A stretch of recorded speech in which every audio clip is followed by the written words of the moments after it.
Welcome to this video on the Business Analyst role. We will explore what a business analyst does, the benefits of this career, and the key features of the job. A business analyst, or BA, is a professional who helps organizations improve processes, systems, and products.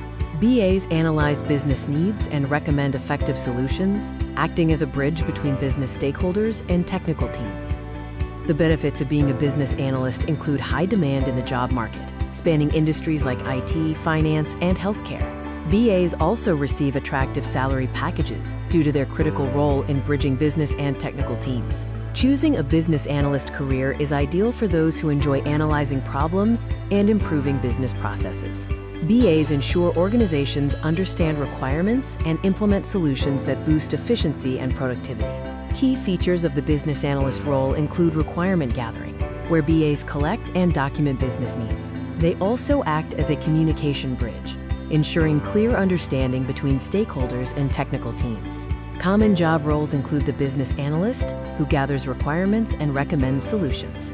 Another role is the requirements analyst, focused on collecting, documenting, and managing requirements to meet stakeholder needs. In conclusion, the business analyst role is vital for organizational success. By analyzing requirements, improving processes, and facilitating communication, BAs drive business growth and project success. You can contact us via phone at 9,951,609,609 or visit our website at www.hopeinfotech.com for more information. Thank you for watching this video. See you next time.